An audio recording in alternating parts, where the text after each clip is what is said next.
Hello दोस्तों, Urdu pedagogy की class में आप लोगों का खैर मकदम है।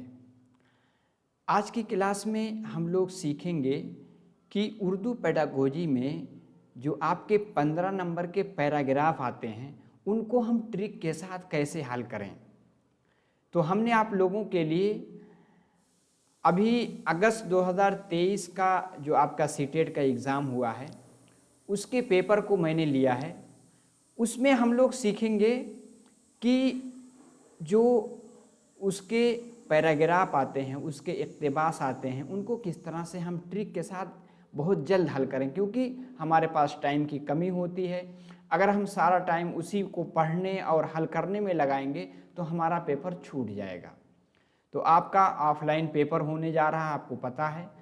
अगर आपने लैंग्वेज फ़र्स्ट ली है तो लैंग्वेज फ़र्स्ट के दोनों पैराग्राफ में से पहला आपका नज़्म का आएगा, जिसको आप कहेंगे यानी पोइट्री, और दूसरा प्रोज़ का, और दोनों में से सवालात बनते हैं।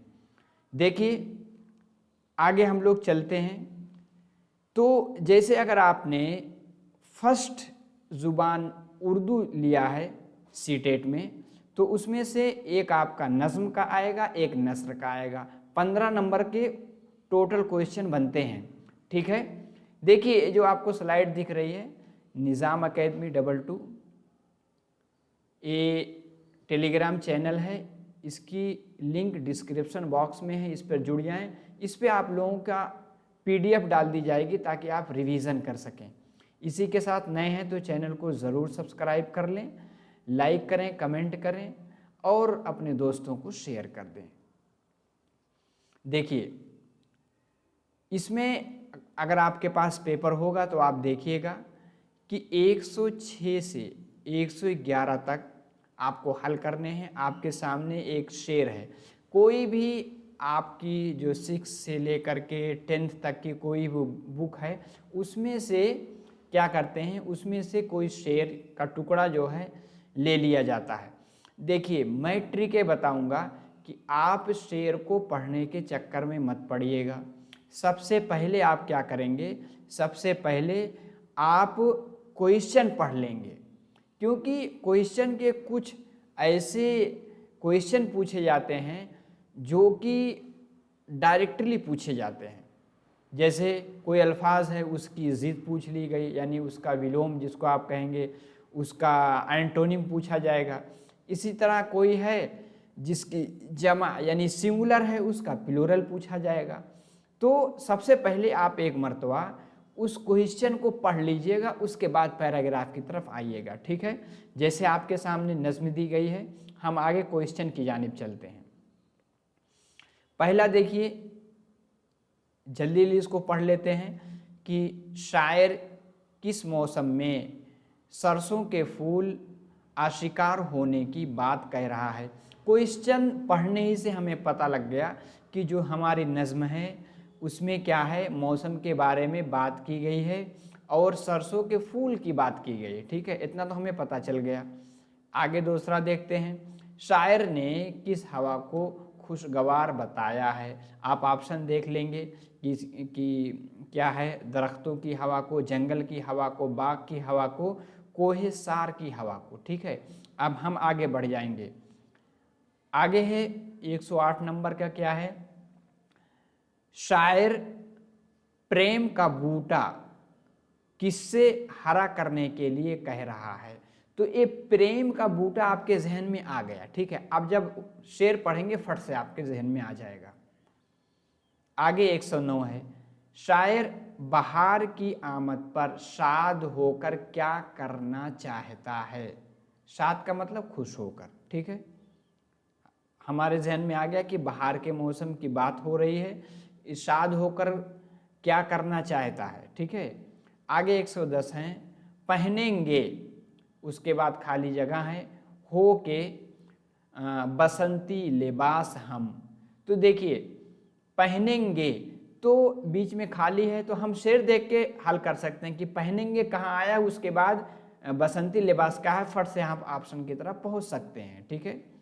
तो इस तरह से हम देखेंगे। आगे है जैसे मोहब्बत है, आपको पता है मोहब्बत जिसको लब प्यार कहते हैं, उसकी ज़िद यानी मुतज़ाद का मतलब होता है, थोड़ा सा लफ्ज़ मुश्किल माना जाता है, मुतज़ाद यानी जिद, जिद का मतलब एंटोनिम।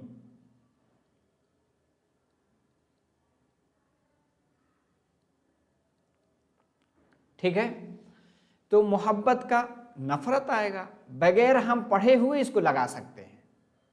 ठीक है, बस इतना है। अब हम एक मर्तबा शेर को पढ़ लेते हैं, उसके बाद हम ऑप्शन को देखेंगे। देखिए शेर में पढ़ता हूं, आप लोग देखिए। देखो बसंत लाई है गंगा पे क्या बहार, सरसों के फूल हो गए हर सिमत आशिकार। ठीक है कितनी खुशगवार हवा कोहे सार की, मुश्किल अल्फाज कोहे सार है।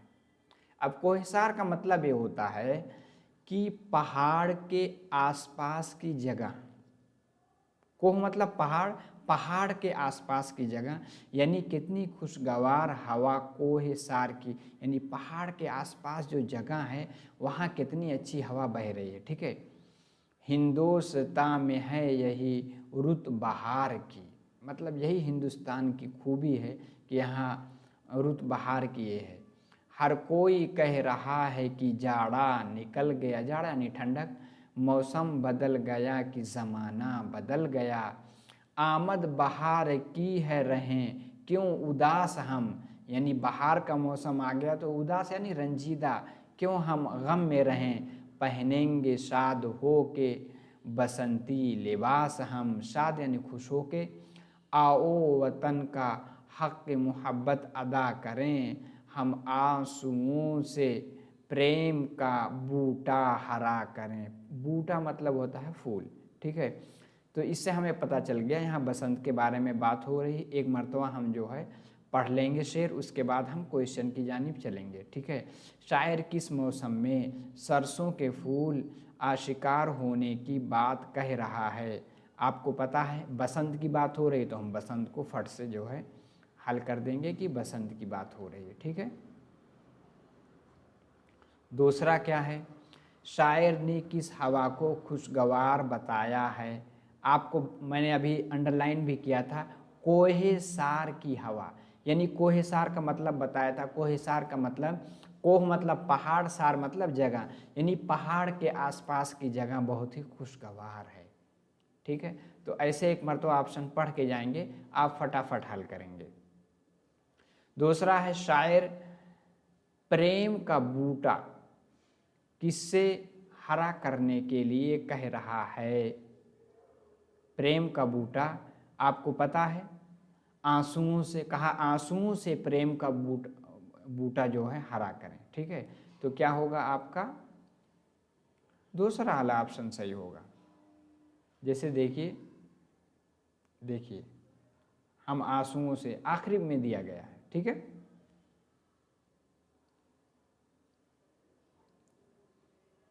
अब आगे हम चलते हैं। देखिए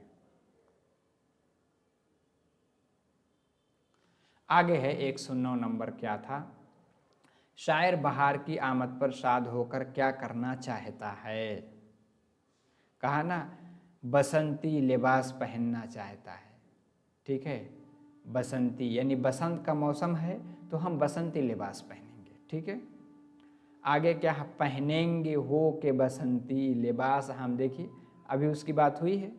तो क्या है, शाद हो के, शाद का मतलब मैंने बताया भी है, शाद का मतलब खुश हो के।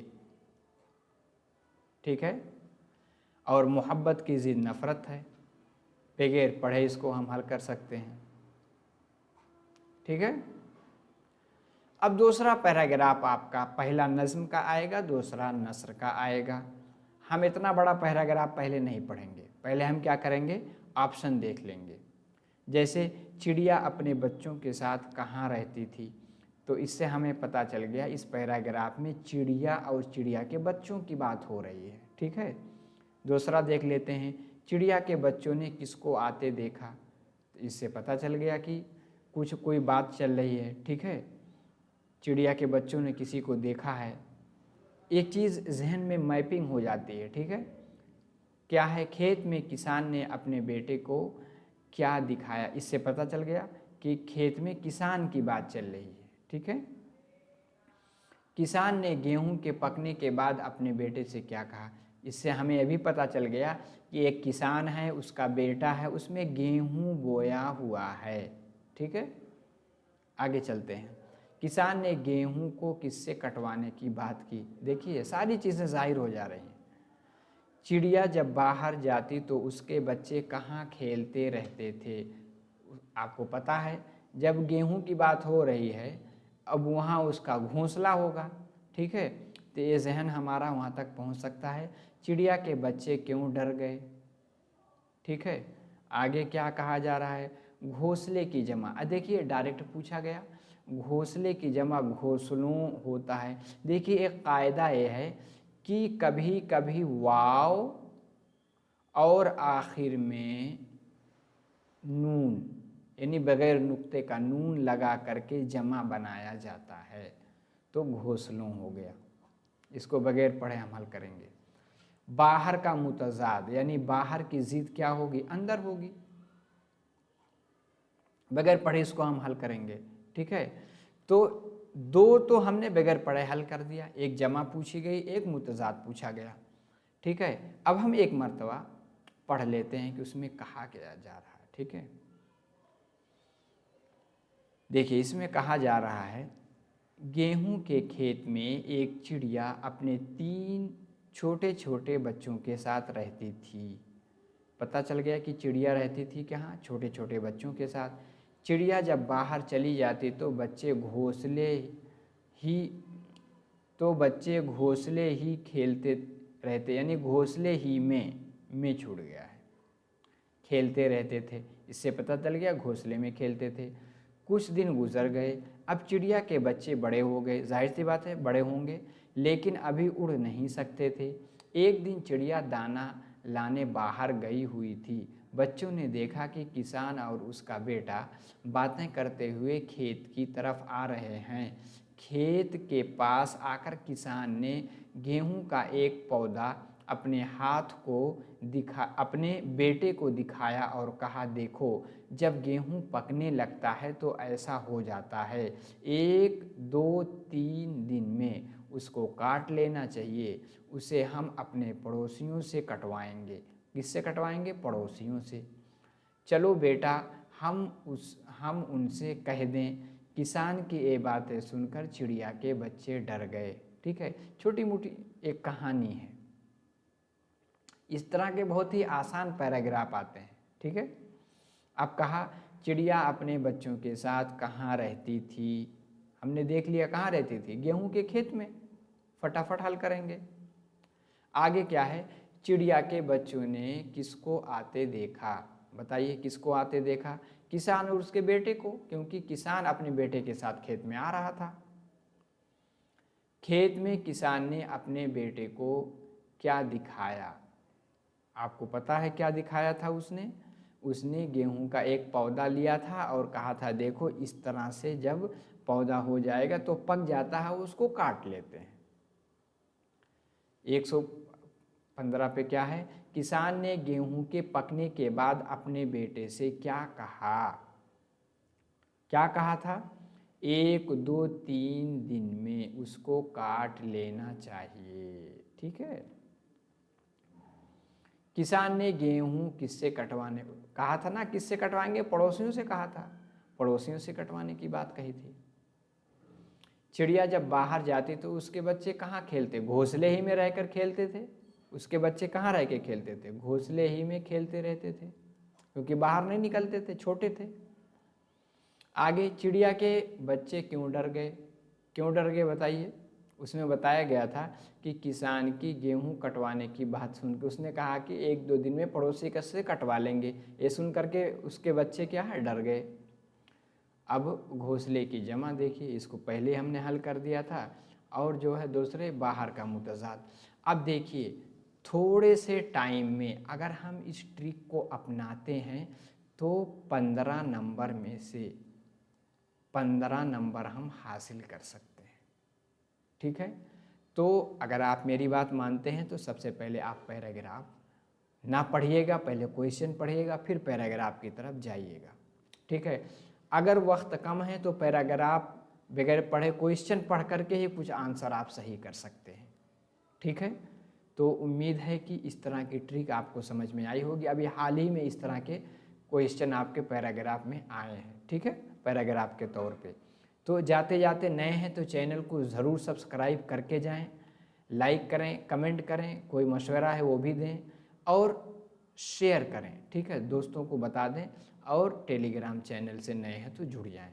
तो बस आज के क्लास में इतना ही। अगली क्लास में नए मॉक टेस्ट के साथ आपसे फिर मुलाकात होगी। सलाम वालेकुम।